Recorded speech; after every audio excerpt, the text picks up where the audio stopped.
téléspectateurs, bonjour. Nous bénissons le Seigneur parce que nous savons que vous êtes très nombreux en train de nous suivre, vous êtes de partout. Je bénis le Seigneur pour tous les bien-aimés de Brazzaville, vous m'étonnez, vous m'appelez tellement, vous me faites bien.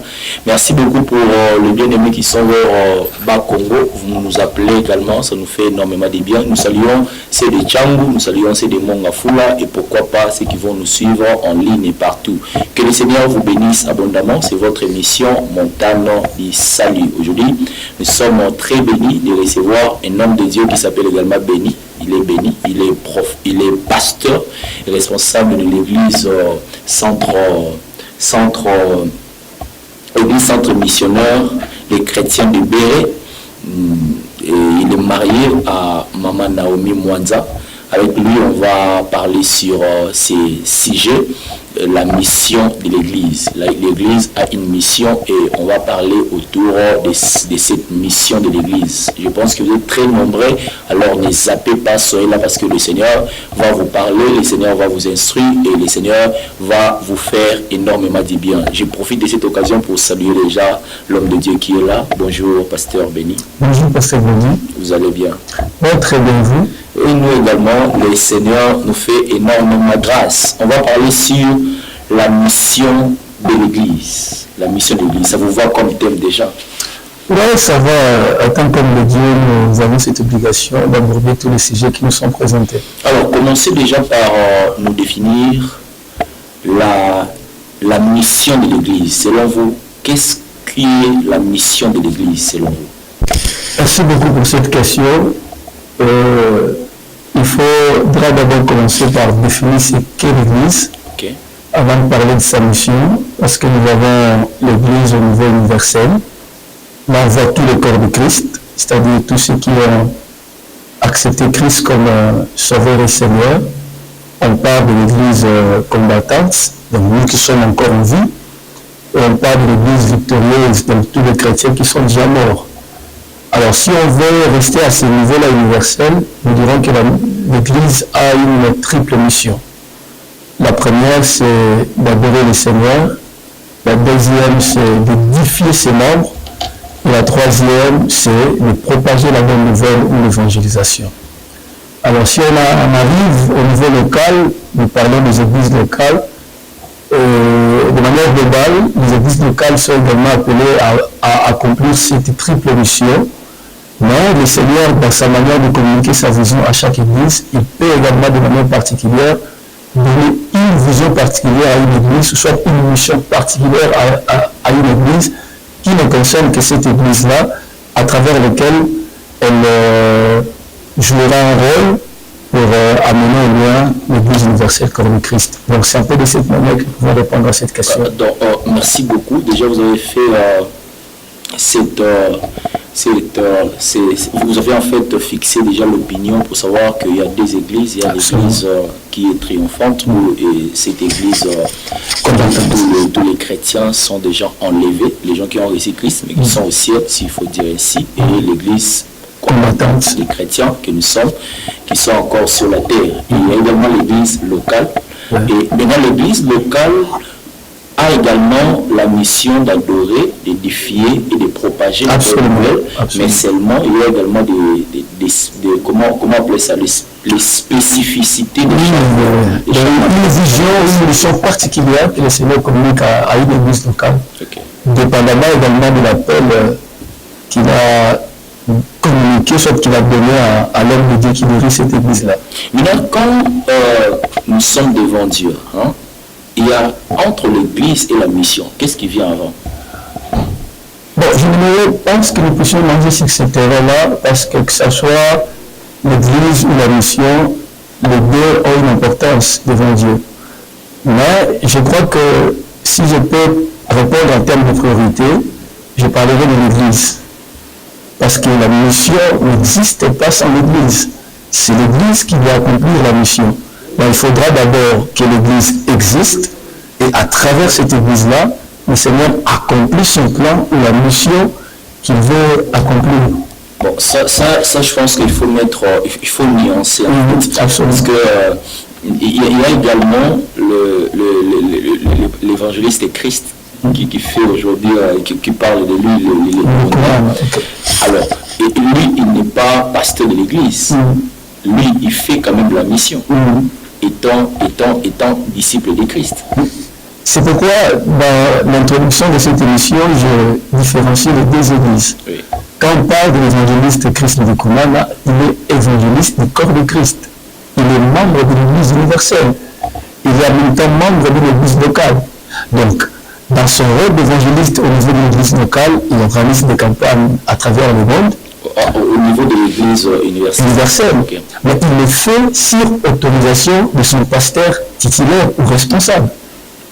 Dans l'évangéliste Christ Ndikumana étant fidèle de son église locale, il ne sort pas pour aller organiser une campagne d'évangélisation sans au préalable en parler à son pasteur ou recevoir l'autorisation de son pasteur. Donc vous voyez qu'il ne fait pas, il n'accomplit pas la mission en dehors ni de l'église universelle ni de l'église locale. Il est toujours dans ces deux entités-là. Et l'église, selon l'ordre des priorités qu'on venait de le dire, l'église vient en avant. Oui, parce que quand on parle de l'église, on voit les individus qui la composent. Oui. Donc, il faut que nous puissions exister en tant que membres de l'église, parce que c'est au travers de nous que le Seigneur accomplira la mission. Si l'église ou les individus qui composent l'église n'existaient pas, il n'y a pas la mission. Donc je commence un peu à comprendre, et je pense que les téléspectateurs également commencent à comprendre. Donc l'église, lorsqu'on parle de l'église, on ne voit pas d'abord les quatre murs, parce qu'il faut également fomenter certaines pensées, parce que lorsqu'on parle de l'église, on ne voit pas d'abord les quatre murs, on voit les hommes qui composent cette église, et ce sont ces hommes qui sont maintenant appelés à accomplir la mission que Dieu a donnée à l'église. Absolument. Je pense que c'est ça. Parce que ça, si vous ne mettez pas cette nuance, en tout cas, on dira, bon, de toute façon, je vois, cette église d'ailleurs ne fait pas ça. L'église, c'est pas le bâtiment. L'église, c'est pas toute cette beauté extérieure que nous nous efforçons de donner comme image de l'église. Ce qui n'est pas mauvais, bien sûr. Absolument pas, parce qu'il faut que le cadre qui accueille les gens responsables soit quand même un très beau cadre qui attire aussi. Okay. Mais c'est pas ça l'église. L'église, c'est nous. L'église, ça peut être deux personnes qui ont accepté le Seigneur Jésus-Christ, qui se réunissent sous un arbre. Ces personnes-là composent une église. Mais comme vous l'avez dit, le cadre également a son importance. Il y a des intempéries, s'il vous plaît. Okay. Et il y a de la chaleur. Et comme je l'ai dit, il faut quand même que les gens se réunissent dans des conditions appréciables, agréables, qui leur permettent de se sentir à l'aise dans la présence de Dieu. Donc, je pense que ça, déjà, vous faites en fait de différencier l'église et la mission. Parce qu'il y a une très grande différence entre l'église et la mission. Absolument. L'église, appelons ça une entité. Okay. Et la mission, c'est ce que l'église est appelée à faire ou à accomplir. Donc, c'est deux concepts totalement différents. Et maintenant, quelle est la place de l'État dans la mission de l'Église? Est-ce que l'État a aussi quelque chose à faire à ce qui concerne la mission de l'Église? À mon humble avis, je pense que oui. Oui, parce que même comme dans la Bible, la politique ou l'État a toujours accompagné la religion. Même dans l'histoire de l'Église, bien sûr. Absolument. Okay. En fait, c'est très difficile de séparer les deux entités. Parce que d'une manière ou d'une autre, elles dépendent de l'une de l'autre. Il est vrai que chaque entité évolue de manière indépendante, mais vous sentez que quand ça bouge au niveau de la politique, ça bouge au niveau de l'Église. Et quand ça bouge au niveau de l'Église, ça bouge également au niveau de la politique. Alors, ce que l'État peut faire, d'abord l'État doit rester dans les limites qui lui sont assignées. J'aimerais parler à un bon Quinois. L'État faut à garder bordure, à toute bordure. Okay. Donc, comprendre qu'il ne peut pas s'ingérer dans les affaires de l'Église. Ça, c'est de un.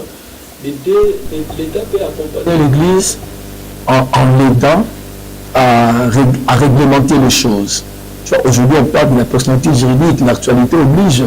On voit les différentes mesures que le ministre de la Justice, Constant Mutamba, est en train de prendre dans le but de réglementer les choses, d'organiser les choses, de manière à ce que l'Église évolue dans un ordre précis.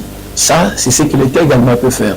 Bon, l'État également peut accompagner l'Église en lui accordant des moyens, ce qui n'est pas un péché.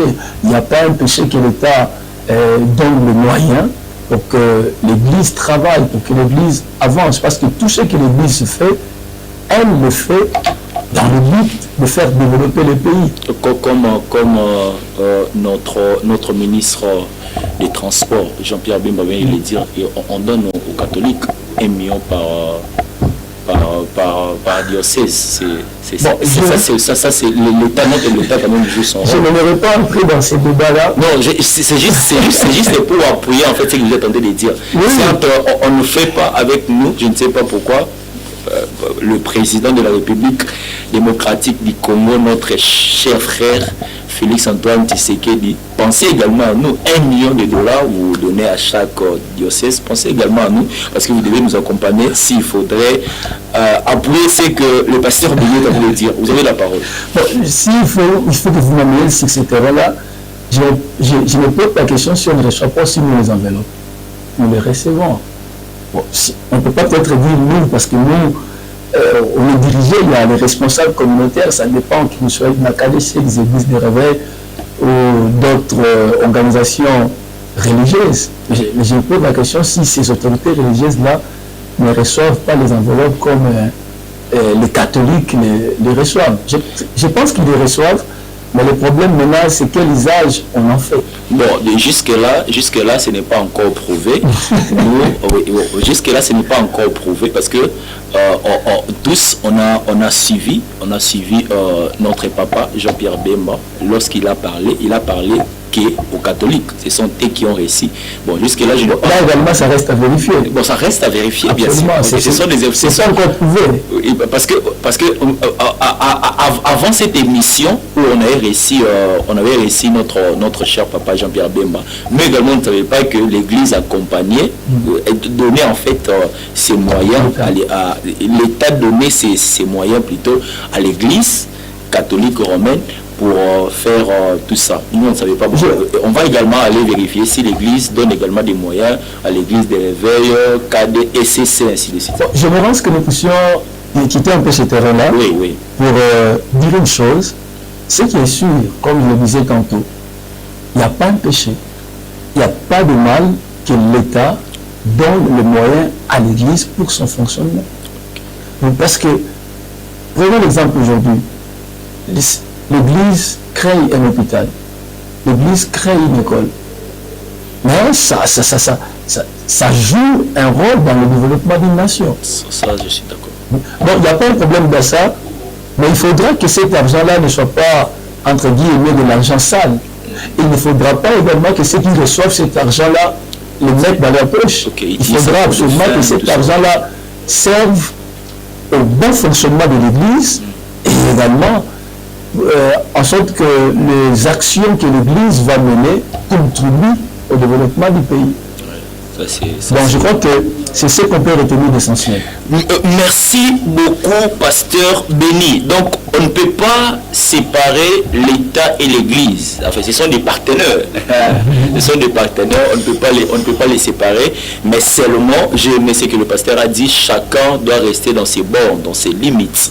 Quand vous êtes pasteur, vous devez comprendre que vous avez une mission qui est différente d'un ministre, des notes de gouvernement, ainsi de suite. Et ça, c'est très important et c'est très sage de votre part. L'homme de Dieu, quand maintenant vous regardez l'église du Congo aujourd'hui, pensez-vous que l'église joue bien son rôle à ce qui concerne la mission? Je dirais oui et non. Ok, expliquez-vous. Je dirais oui parce que l'église existe. Et puisque l'église existe, donc elle est en train d'accomplir sa mission. Il est vrai que peut-être c'est là où je dis non, parce que c'est pas vraiment tel que nous l'aurions souhaité ou tel que le Seigneur l'aurait souhaité, parce que bien que nous soyons novices dans le ministère, mais en observant ce qui se passe dans notre pays avec les hommes de Dieu, les pasteurs, les églises, on se dit qu'on est un peu en train d'oublier qui nous sommes et ce que nous sommes appelés à faire réellement. Donc, je me résume, je dis oui, parce que tant que l'Église existe, il y a toujours ces enfants de Dieu, ces hommes de Dieu qui sont en train d'accomplir accomplir la mission. Comme les théologiens les appellent les restes fidèles. Oui, donc il y en a toujours. On ne peut pas dire que tout le monde a fléchi les genoux devant Baal, alors qu'il y a Élie au torrent de Kérit. Et il y a 7000 qui n'ont pas encore fléchi les genoux devant Baal. Donc les 7000 là existent toujours. Il y en a toujours. Mais nous devons avouer qu'en observant l'Église au temps actuel, nous sommes en train de perdre un peu les repères, oublier un peu pourquoi on existe. Là, vous parlez d'abord sur le plan national. Oui, je parle d'Église de manière universelle. Okay. Ouais. Donc, si on va de manière universelle, la manière dont nous, les hommes de Dieu et les Églises en général, nous marchons dans un ordre dispersé, on est en train d'oublier qui nous sommes réellement et ce que nous sommes précisément appelés à faire. Que Dieu vous bénisse. Pasteur Béni, en fait, cette question en fait, me revient en esprit alors que vous êtes en train de parler. Vous savez, les restes fidèles sont là. Mais on a comme l'impression, je ne sais pas, je vais vous poser cette question, j'ai comme l'impression que les restes fidèles deviennent de plus en plus minimes et la mission de l'Église ne se réalise pas comme il faut. Est-ce que vous avez également ces sentiments que j'ai? Absolument, c'est comme je viens de le dire. C'est un peu un sentiment amer. J'ai travaillé dans mon mémoire de licence sur l'influence des faux prophètes dans l'Église, cas de la ville de Kinshasa. C'était ça l'intitulé de mon mémoire de licence en théologie. Et j'ai dénoncé tous ces dérapages que nous trouvons aujourd'hui au sein de l'Église. C'est comme je le disais, nous, hommes de Dieu, en général, et l'Église, les enfants de Dieu en général, nous sommes petit à petit en train d'évoluer dans un sens où on oublie qui nous sommes et pourquoi on existe. Donc je partage le même sentiment que vous. Gloire à Dieu, gloire à Dieu. Vous savez, l'Église, quand vous rentrez dans l'histoire de l'Église, l'Église n'était pas ce que nous on est aujourd'hui. Hein. Aujourd'hui, l'Église est résumée par les bons téléphones, le veste, le jeep, le mariage, le voyage, le nombre des invitations qu'on a chaque année, ainsi de suite, tout ça. Ça, c'est très bien. Nous, on veut vraiment de ça. Et moi, l'alliance que je travaille avec, c'est vraiment l'alliance de la prospérité, ainsi de suite. Mais si vraiment l'Église commence à être résignée par rapport à ces choses, en tout cas là, ça devient très compliqué et la mission de l'Église sera de plus en plus bafouée et les hommes qui ne connaissent pas la mission de l'Église vont commencer à croire que ça c'est vraiment la mission de l'Église. Ça veut dire qu'on devient pasteur pour s'enrichir, pour voyager, ainsi de suite. Alors, homme de Dieu, j'aimerais ici que vous puissiez énumérer un peu des choses qui font que la mission de l'Église ne soit pas bien accomplie. Prenons d'abord les cas de notre pays. Je venais de l'évoquer tout à l'heure. Il y a d'abord, excusez-moi de le dire de manière brute ou crue, les désordres qui existent au sein de l'Église. Okay. Bon, plusieurs personnes ne sont pas d'accord avec lui, mais moi, en grande partie, je suis d'accord avec le ministre Constant Mutamba, le ministre de la Justice, pour les mesures qu'il veut prendre pour les pasteurs.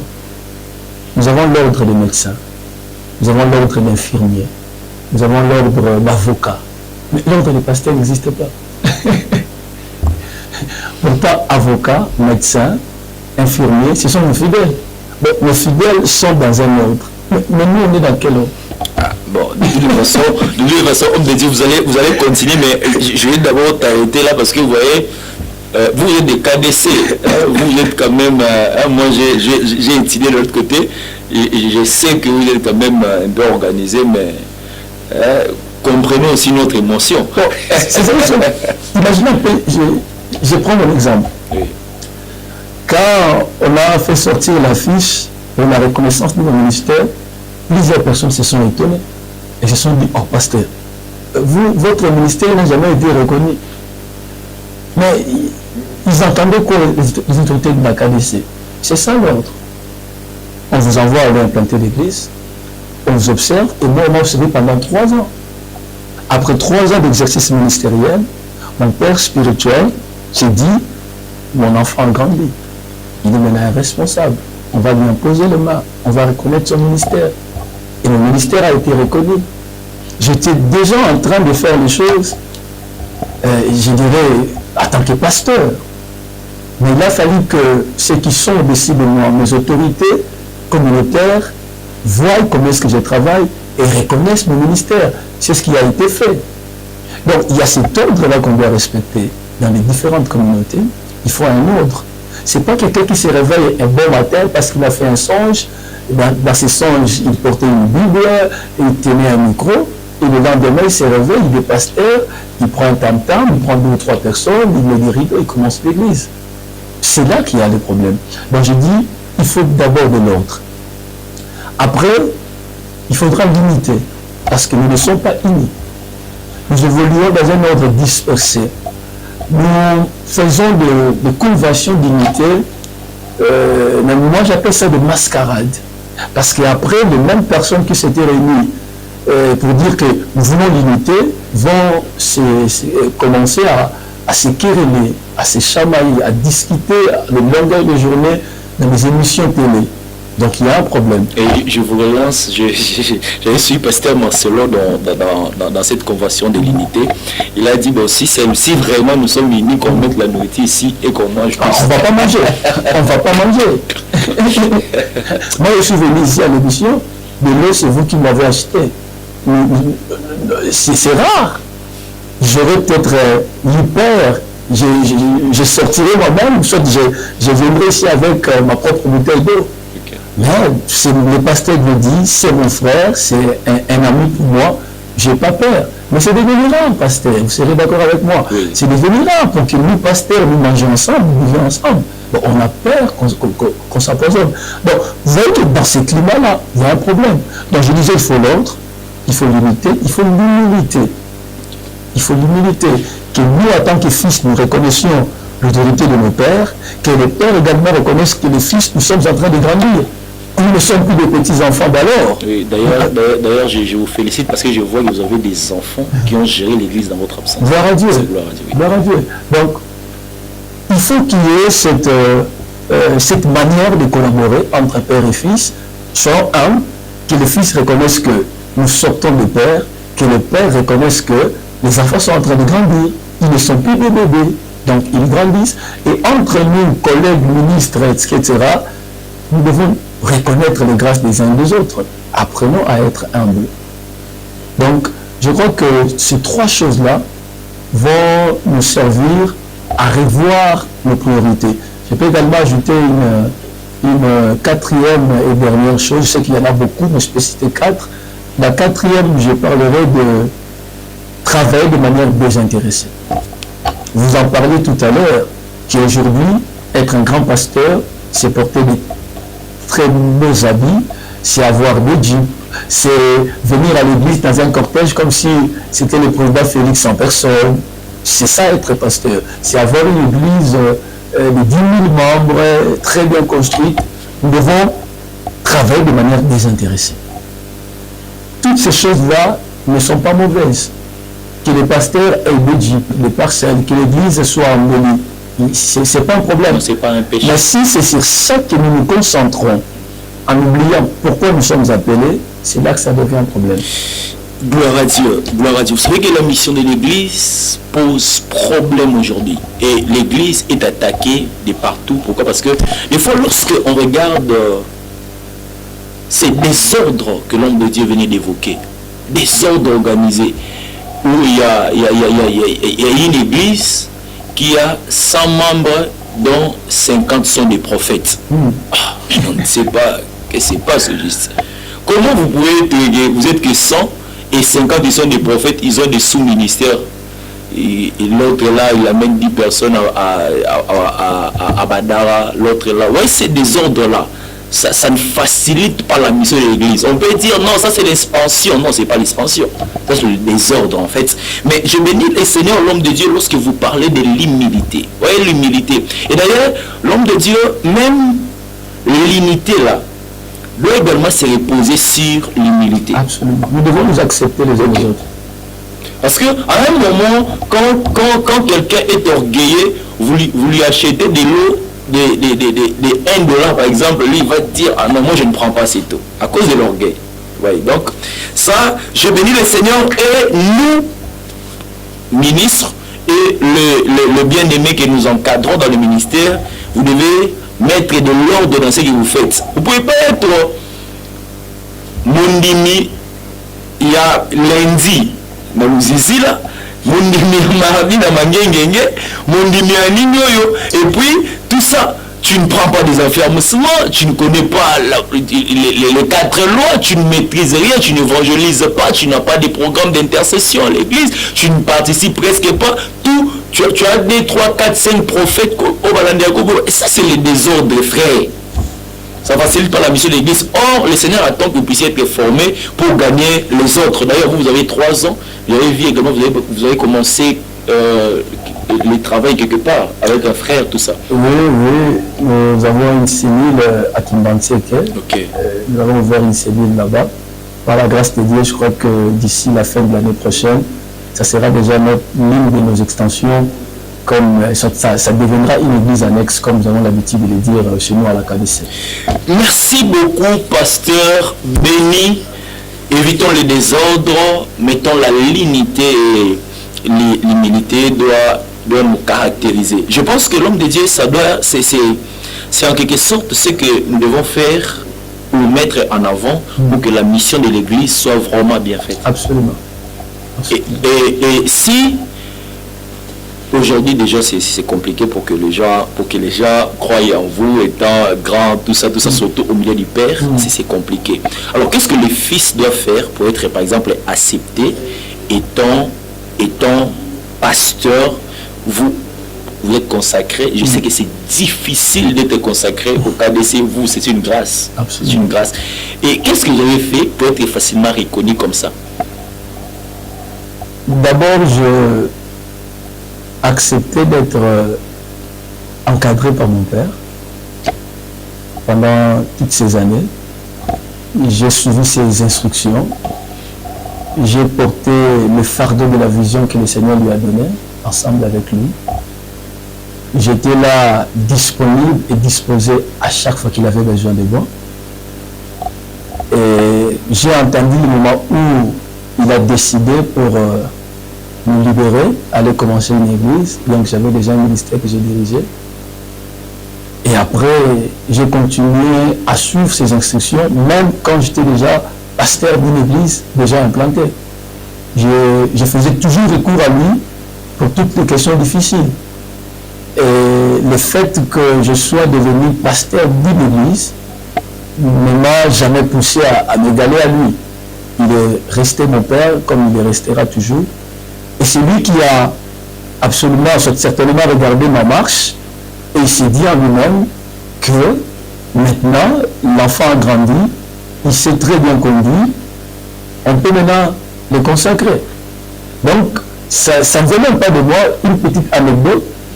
On devait voyager le 7 août et quand, je crois quelques jours avant mon voyage, mon père spirituel me voit pour dire, pasteur Denis, dès votre retour du Togo, on va reconnaître votre ministère. Ça ne venait pas de moi, ça venait de lui. Donc, on suppose qu'il a eu le temps de m'observer, il s'est dit, l'enfant grandit, il s'est bien conduit, maintenant, on peut reconnaître son ministère. Donc je crois que toutes ces choses-là, ce sont les choses que le Fils doit faire pour être accepté par son Père. Et ne pas chercher à se rebeller, à être orgueilleux, à désobéir à son Père. Un Père, comme est mal à l'aise, ne peut pas nous amener à un certain niveau d'élévation. Donc je crois que c'est de cette manière que je peux répondre à cette question. Gloire à Dieu. En fait, le pasteur Béni était en train de vouloir nous dire ce que nous devons faire pour que la mission de l'Église soit vraiment bien réalisée. Oui, implanter l'Église n'est pas un péché. Un homme de Dieu a dit, les hommes riches peuvent implanter des millions d'églises. Si vous avez seulement l'argent ici à Kinshasa, oui, vous implantez les églises. Mais est-ce qu'il y aura la vie dans cette église? C'est ça la question. Implanter l'église, ce n'est pas un problème. D'ailleurs, j'étais avec un homme de Dieu qui a dit, moi je peux remplir les stades en donnant $2 aux gens de Tchang et puis ils vont venir. Ouais, je donne des $2, ils vont venir, non? Qu'est-ce qu'ils vont faire? Non, j'ai mis tout comme ça, et puis on a $2, comme comme certains politiciens le font. Mais ça, ce n'est pas un problème. Le pasteur Marcel vient de dire que le réveil, ce n'est pas amener des foules. Non, ça, c'est pas le réveil. Le réveil, ce n'est pas ça, amener les foules. Parce qu'il y a également des politiciens qui amènent des foules. Mais nous devons être organisés, nous devons être humbles. Votre fils, il faut que la mission, Nzamba pesi tata na yo et celui qui n'est pas naïf, qui t'a pas naïf, donc il faut que ça l'aille malamu. J'ai béni la sagesse des pasteurs bénis. Nous sommes en train de continuer avec cette émission Montana du Sali. Je pense que vous êtes en train d'apprendre beaucoup de choses. Pasteur Béni étant un homme de l'église, vous êtes pasteur responsable depuis quelques années, gloire à Dieu, vous venez d'être consacré, mais depuis 3 ans, vous dirigez une église, c'est pas facile. Moi, je n'ai qu'une année. Moi, une année, mais je sens que c'est déjà compliqué, donc pour ces 3 ans, donc on a beaucoup de choses à apprendre auprès de vous. Étant homme de l'église et pasteur responsable, s'il faut donner conseil aujourd'hui aux hommes de l'église, aux jeunes qui aspirent au ministère, aux pères, à ce qui concerne la mission, quel sera votre conseil? Déjà, donner conseil au père, c'est très difficile. Parce que parler au père, c'est en termes de conseil, c'est un lourd fardeau. Donc j'ai quand même accepté humblement de porter. J'aimerais parler à mes pères, leur dire qu'ils sont les miroirs de l'église du Congo. Déjà à leur niveau, ils devront s'attendre parce que nous sommes en train de les regarder. Nous n'allons pas créer un autre chemin. Nous allons marcher sur le chemin qu'eux ont déjà tracé. Ils doivent s'entendre à leur niveau, comprendre que l'église existe pour adorer Dieu, l'église existe pour édifier ses membres, l'église existe pour propager la bonne nouvelle à travers le monde. Concentrons-nous sur ces 3 rôles fondamentaux que l'Église est appelée à jouer dans ce monde. En mettant un peu de côté toute forme de futilité, toute forme de querelle, de guerre d'esprit, de guerre d'intérêt, mettons-les de côté. Amenons les gens à glorifier le Seigneur Jésus-Christ, et donnons des enseignements adéquats pour édifier le peuple de Dieu et mettons tous les moyens, toutes les batteries en marche pour que nous puissions propager la bonne nouvelle à travers le monde, un peu comme le fait l'évangéliste Chris Nikumana et tant d'autres qui l'ont fait avant lui. Je cite l'évangéliste Tel Oxborn. Donc, travaillons de cette manière-là, avec ce cœur de mission. Ayons ce cœur de mission. Nous, dans les enseignements de nous disons, nous existons pour la mission. On parle de la mission Dei. Ce qui nous fait pasteur, apôtre, évangéliste, docteur, c'est la mission. C'est arriver au point où on se dit il faudrait que le monde entier entende la bonne nouvelle. C'est ça notre priorité. Aux jeunes comme moi, aux fils comme moi, aux jeunes ministres comme moi, soyons humbles. J'ai l'habitude de le dire à mes fils et filles de la foi que nous ne sommes pas les premiers à être pasteurs. Nous ne sommes pas les premiers à implanter une église. Et on ne va pas inventer la roue. Avant nous, il y a des gens qui ont fait ça. Et alors qu'on est en train de le faire, il y a d'autres qui le font. Donc on ne va pas inventer la roue. Soyons humbles, apprenons des pères. Restons soumis aux pères, restons à leurs pieds, jusqu'à ce qu'eux décident de nous libérer pour aller commencer une œuvre.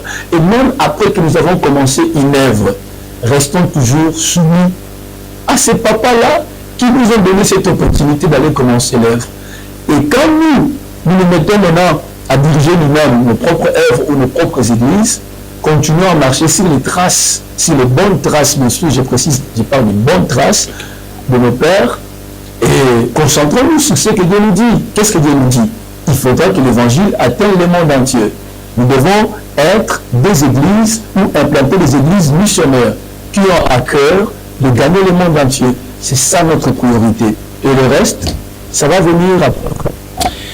Gloire à Dieu, gloire à Dieu. Je pense que chacun a sa part. Le Père, c'est pas un péché que le Fils vous parle. Le Père, et moi étant de la génération des bénis, j'ai également appris j'ai également appris, j'ai pris ces conseils, c'est très important de rester humble. Ça peut arriver que vous faites plus que le Père, cela ne vous fait pas peur, ou cela ne vous égale pas au Père. C'est très important.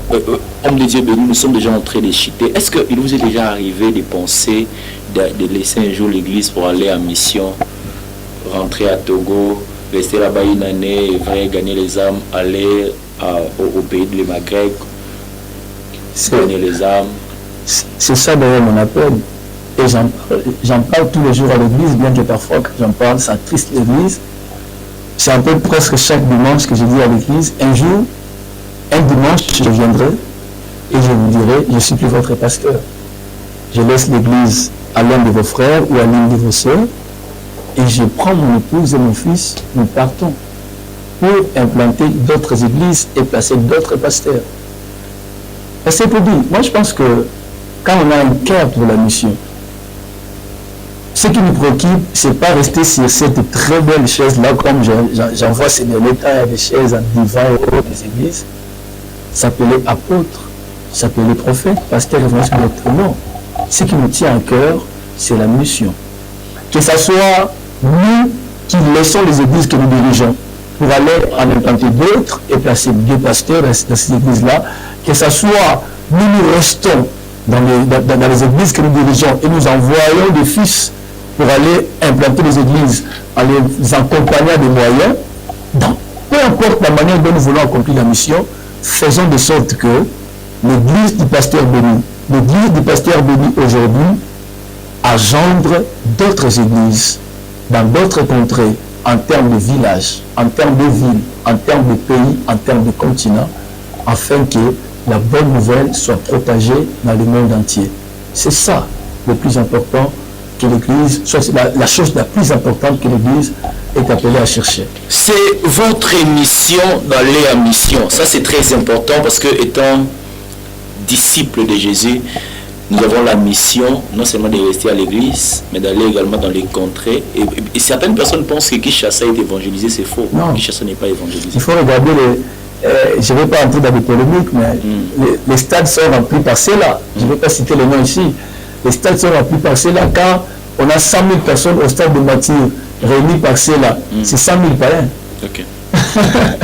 Donc, comprenez il y a également certaines personnes qui viennent dans nos églises et puis ils partent de l'autre. Mais je vous dis, quand déjà le stade est rempli par celui-là ou par ceux-là, le stade de Mathieu, c'est 80 000 personnes. Parfois, on parle de 120 000 personnes réunies. Mais c'est 120 000 païens, que ce soit ceux qui viennent à l'église ou pas. Mais quand vous vous retrouvez dans de tels événements, vous êtes 120 000 païens.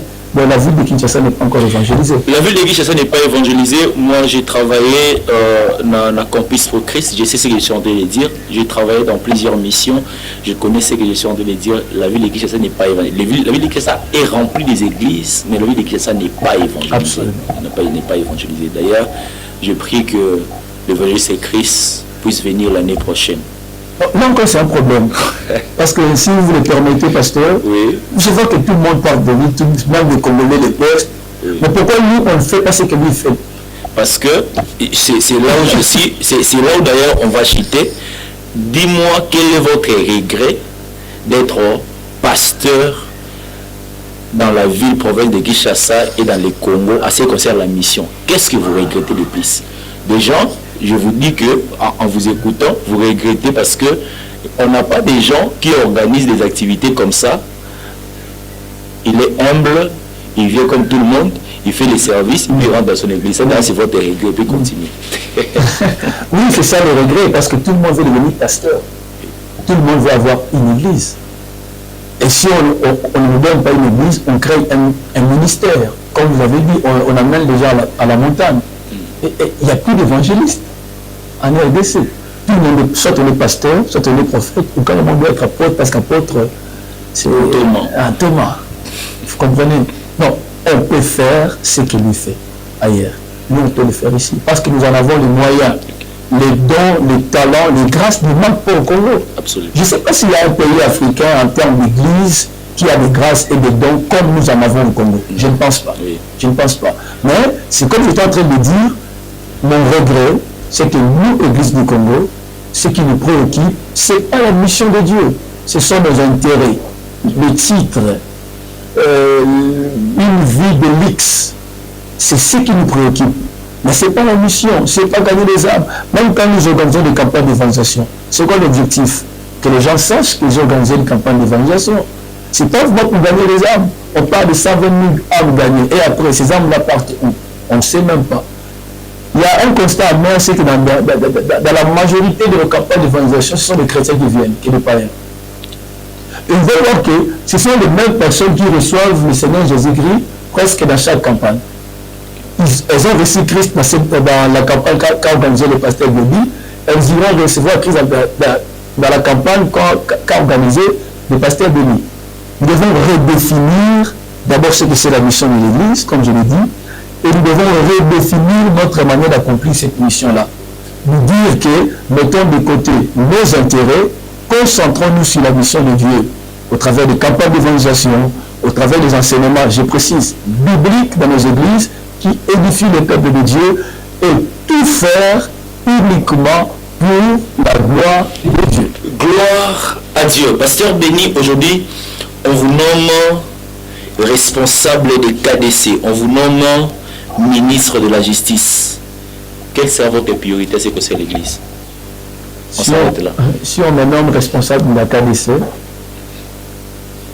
je vais redéfinir la mission de l'Église à travers la KDC et je vais organiser une convention ou une assemblée générale avec les autres pasteurs pour que nous puissions réfléchir autour de ces sujets et monter de nouvelles stratégies pour pouvoir permettre à l'Église de mieux accomplir sa mission.